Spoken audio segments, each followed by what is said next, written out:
Мен Артыков Амангелди Жолдошевич, Жети Дубан Кыркуруу Кыргыз ынтымагынын мүчөсү болом.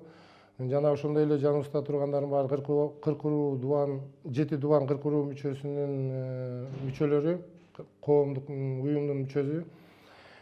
Кече жакында болгон выставкадагы тарых музейинде болгон Роза Отунбаева Исаковнанын сүйлөгөн сөздөрүнүн негизинде коомчулуктун нааразычылыгынан билдирүүгө жүргүзөбүз. Бүгүнкү күнү Роза Отунбаева эжекебиздин кылган иштеринин баардыгын коомчулук өзү көзөмөлдөп турат. Жана бүгүн сүйлөп аткан сөздөрүнө караганда бизге сырткы күчтөрдүн таасир берүүсүнүн негизинде мамлекеттеги болуп аткан дестабилизацияны кылуунун максаттоонун көзөмөлдөп баратканын байма-бай көрүнүп атат. Роза Отунбаева эжекебизге айтып кетет элек, бүгүнкү күндө кыргыз эли бир алакандай угуш элди бөлүп жаруу жана бузукулукка, зомбулукка түртүүнүн ордуна өзүнүн возрастына, өзүнүн жашына жараша жаштарга тарбия талим берүүнүн ордуна ушундай айткан сөздөрүнө элге кыянаттык кылганына биз өтө кейиштүү карап атабыз. Анткени бүгүнкү күндө абалыбыз өтө оор мамлекетте. Ошол оор чундуу мамлекет учурда, оор чундуу болуп аткан учурда огош бетер от жагызып, элди башаламандыкка алып келүүнүн өзү туура эмес деп эсептейбиз.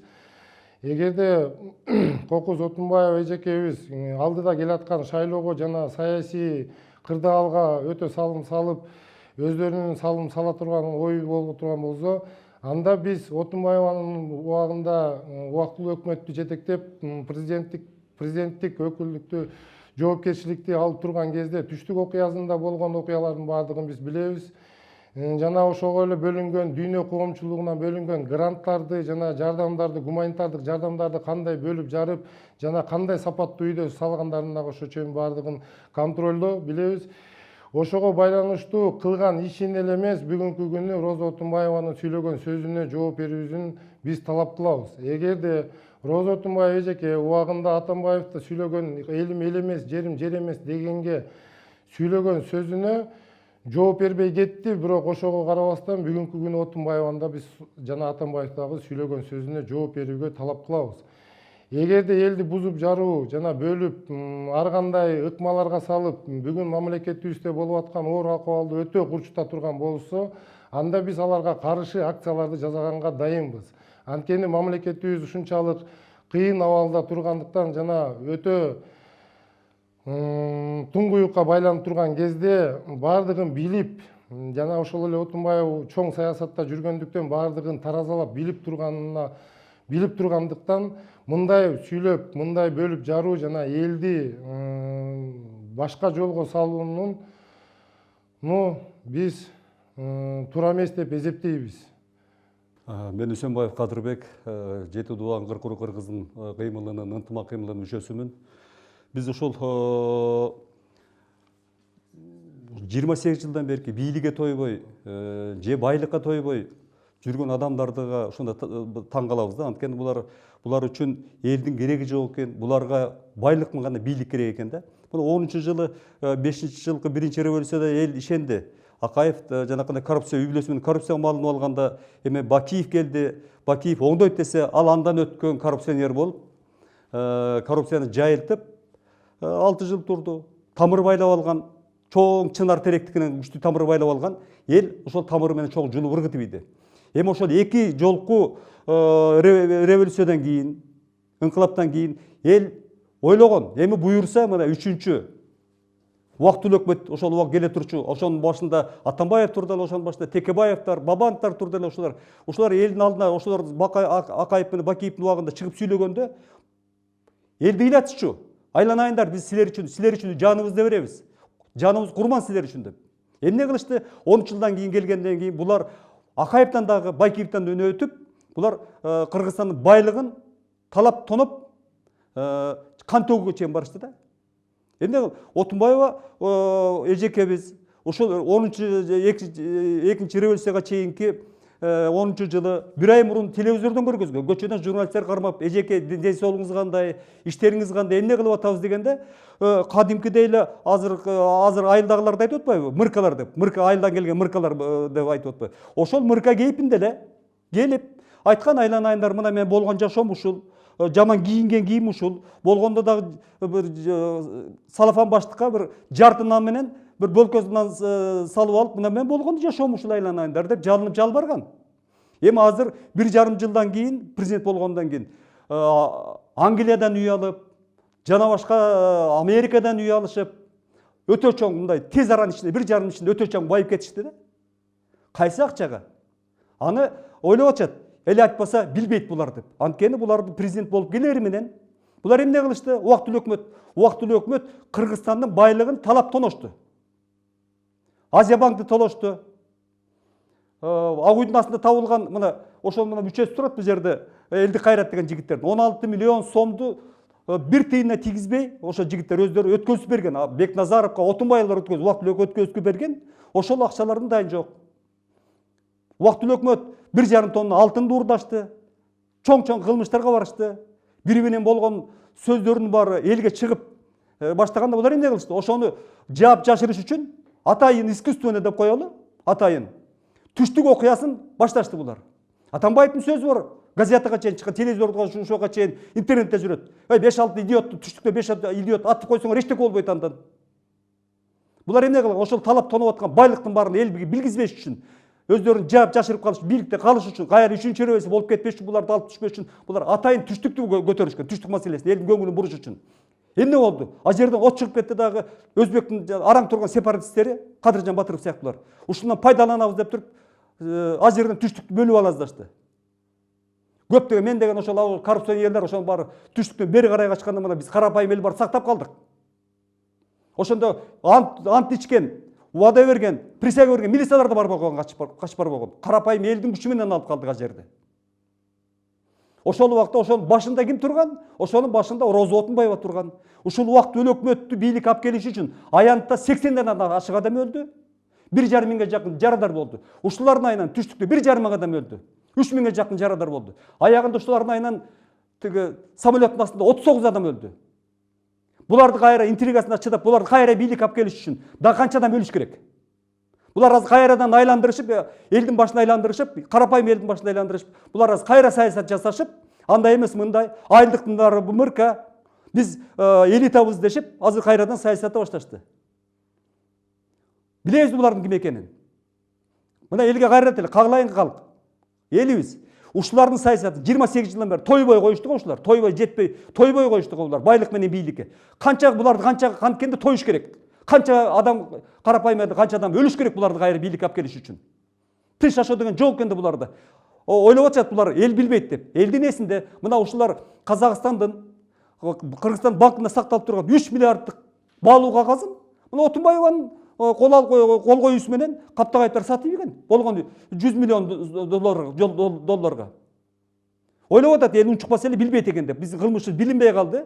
Значит биз тазабыз деп атышат да. Эң кир адамдар, ушулардын айынан ошо 80 адам өлгөн. Кайран ошолордун жөндөн өлүм болгон да булар үчүн. Эл менен ойлобош керек. Булардын күнү да аз калды.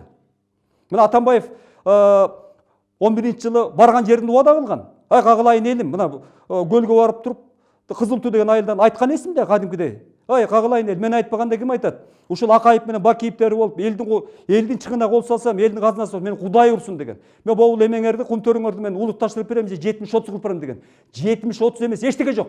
Ушул убакка чейин Кыргызстанга бир тиги алтын түшпөйт дагы, болгон эле налог түрүндө түшөт. Калган баары Атамбаев менен тиги Центральный голдун башындагылардын чөнтөгүнө кетип атышат. Да сих пор ушул убакка чейин. Мына азыр ошолордун айынан ошол кумтөр маселе чечилбегендиктен бүгүн тиги дагы чоң кырсык болуп, жер көчүп, эки бала өлдү деп азыр кабар келип атышат. Чечилбеген нерсе. Бул 28 жылдан бери кумтөрдүн жана башка маселелер, чоң коррупциялар ушул убакка чейин чечилбей келатат. Ошонун башында, эң чоң кылмыштын башында убактылуу өкмөт турат. Убактылуу өкмөт өтө чоң кылмыштын эмесинде турат. Ойлоп атышат, эл унчукпаса эле элдин эси кыска деп. Элдин эси кыска эмес, элдин эси узун. Билебиз. 100 жыл өткөн жок, 200 жыл өткөн жок. Билебиз кимдин кимне кылган. Эмнеге кол койгону чейин билебиз. Мен Олжобаев Акыл, Жети Дубан ынтымагынын мүчөсүмүн. Ушул жакын арада могул болуп кеткен выставка жөнүндө айткым келип атат. Ушул выставкада мына Роза Отунбаева биздин экс-президент болгон. Кыргыз мамлекетinin мындай алып келгенде энеси болуп 2 жыл башкарган. Анан кийин ушундай сөздөр Роза Отунбаева үчүн такыр эле уят да уят. Муну биз эсептейбиз 8 марттын эмеси болуп атат окшойт да, продолжениясы болуп атат окшойт булчу. Ошондуктан 8 мартта дагы биз жигиттерди араң-араң токтотуп калганбыз. Баягы могу жерде феминисткалардын жанакы шествиясы болуп, бияктан жанакы мына күч органдары дагы аларга кандай уруксат берип атат, ошол дагы маселе болуп атат бул жердечи. Ошондуктан күч органдарына дагы биз айтарбыз, мындай караш керек да, эмне болуп атат, кандай болуп атат, биз каяка барып атабыз, бизди эмне гана кылган жок, эшек жегиш дагы кылды, голубой дагы кылып атат, ит жегиш дагы кылып атат. Ушинтип жүрө берсек, биз эмне болобуз аягында? Мына биягында карасаң, биздин элди колдонуп, ар кимиси ар кандай өзүнүн эле эмеси кызыкчылыгын жадап кетип атат. Биз болсо баягы тебеленип эле калып атабыз. Ошондуктан айтып коерум, жакшылап ар жак бер жактарды сүйлөгөн сөздөрүңөрдү, кылган иштериңерди жакшылап контролдоп эметпейсиңерби? Антпесеңер биз кайрылчу жерлердин баарына кайрылабыз. Муну жөн койбойбуз. Эң негизгиси элден коркула, элди мына биз араң-араң токтотуп жүрөбүз. Мындан кийин биз да ойлонуп көрөбүз кандай эмне кылышты. Ассаламу алейкум кыргыз элим. Мен өзүм Бейшеналиев Рысбек, Жети Дубан Кыркуруу кыргыз ынтымагынын мүчөсү болом. Биз бул жерде азыр жыйылып турганыбыздын себеби жакын арада болуп өткөн музейдеги Отунбаева жана ошолордун компаниясы өткөргөн жанакындай акциясына байланыштуу азыр ушул жерден жыйылып отурганыбыздын өзүбүздүн ой пикирибизди билдирип турабыз. Бул жерден Отунбаеванын кылганы эне башы болуп, кыргыз элинин тарыхына, кыргыз энелерибиздин, кыз келиндердин баарынын тең аброюн тебелеп, ушул жерден турсийлерин көрсөтүп, ошол жерден уялбастан аборт деп жараткан Алла берген нерсени, тыюу салган нерсени аборт кылып бизге терс көрүнүштөрдү алып келди бул. Бул Отунбаеванын кылган кылыктары ушунчалыкка чейин жетти. Буну эгерде бул бийлик көз жаздымда калтырса, элдин эсинде бар, эл акыр туюмуну сурап алат. Бул эмнени сурап алат? Ошский события жөнүндө. Ошский событияда канча деген кыз келиндер, эр азамат жигиттер жоголгон, до сих пор табылбай атат. Булар эмнелерди гана алып келген жок. Гей парадтарды кылып атат, биздин табиятка туура келбеген, жашообузга, шартыбызга туура келбеген нерселерди гей парадтарды алып келип туруп бизге азыр таңуулап атат. Батыштын камчысын чаап, гранттарды алып, НПОлорду ушунчалык көбөйттү. 24 000 НПО бар экен. 30тан ашык международный организация келип, биздин каада салт, үрп адатыбызды, нарк насилибиздердин баарын талкалап атат. Биздин ыйык энелерибиз бар эле. Эң акыркысы мына Курманжан энебизди кандай деген державалар ушундай улуу даражаларды берди. Ошолордун кылган мындай мээнеттерин ушунчалык жылда салынып келген, кылымдап салынып келген нерсесин бир паста тебелеп туруп баарын жок кылып турат. Булардын баарын тең компаниясы жанакы өзүнүн партиясы дагы жанакы мировой конвенцияга, комиссияга туура келбейт деп туруп, бул мен Атамекендин баары дегенден алысым, но бирок Текебаев, Отунбаевалар баш болуп туруп, биздин мамлекетибизге былыктарды киргизгенде конституция аркылуу мыйзамдаштырып киргизди булар. Мыйзамдаштырып туруп, азыр ошол конституцияны эч ким жоопкерчиликке тартылбай атат. Эч кимден эч жагынан мындай келе албайсың. Азыр бул кылыктары уже чеги жетти. Отунбаеваны биз талап кылабыз бийлик күчтөрүн, күч органдарынан, бийлик бутактарынан. Макамын алсын, кол тийбестикте. Президент кылып биз буну шайлаган эмеспиз, эл шайлаган эмес. Ошол убактагы бектин мүчөсү 14-ө өздөрү убактылуу шайлай коюшкан. Шайлаганда дагы аягы туура эмес кетти, канча деген кан төгүлүп кетти. Площадьта болгонунан тышкары. Булардын баары камалып отурганда биз чыгарганбыз ушуларды. Баары камалып отурушкан. Жигиттерибиз каза болду, канча деген эл каза болду. Эми алып келип туруп батыштын каяктагы бир ыплас нерселерин биздин табиатка да жараткан Аллага дагы жакпаган нерселердин баарын алып келип атат. Аборт кылдыруу бул адамды кокустуктан өлтүрүп алсаң кечирилет экен жараткан Аллада. Аборт кылган кечирилбейт, биздин кыз келиндерди каяка түртүп атат бул эне башы болуп. Бул президент эмес, президенттикке бывший президенттикке да татыктуу эмес. Муну алсын, жоопкерчиликке тартыш керек муну. Жоопкерчиликке тартылсын муну. Бывш жанакы экс-премьерлик макамы алынсын да эч кандай буга пенсия берилбесин. Буну президент кылып биз эл шайлаган эмес. Жоопко тартылышыбыз керек. Буну ошон үчүн бийлик бутактарына кайрыла кетет элек биз. Жети Дубан Кыркуруу Кыргыздын ынтымактын атынан биз талап кылабыз бийликтен. Жоопкерчиликке тартсын да макамдарын алсын. Биздин кыз келиндерибиздин баарын аброюна доо кетирип атат. Биздин улутубузга да доо кетирип атат. Биздин жаш кыздарыбызды, жаш балдарды башын айлантып азыр бишкектиктер болуп, бизди айылдан келген мыркалар кылып атат, биздин энелерибизди, кыздарыбызды. Менин энем, менин бир туугандарым же болбосо башка кыргыздын кыздары мырка эмес. Өзү мырка бул. Айылдан келген эле мырка элдин баарын тең башын айлантып азыр батыштын маданиятын, батыштын түшүнүгүн бизге таңуулап аткан мырка деп эле айтат элем. Жооп берсин ал мырка деген сөзү үчүн. Мен талап кылам бийликтен, жоопко тартыш керек бул. Макамдардын баарын алсын. Жети Дубан Кыркуруу Кыргыздын ынтымагынын атынан жана о региондордогулар чалып бизден азыр ушу биз эмне болот экен, кандай болот, ошону аягына чейин биз карайбыз, муну аягына чыкканга аракет кылабыз.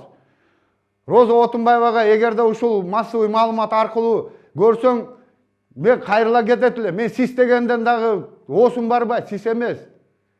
Себеп дегенде биздин ыйык туткан энелерибизди, келинчектерибизди баарын тең мырк кылып туруп, айылдыктар келип алып туруп Бишкекти монтуп атасыңар дедиңер. Өзүң каяктан келдиң эле? Энең жокпу, кыздарың жокпу? Өзүң чечинип чыгып көрбөйт белең андай болсоң.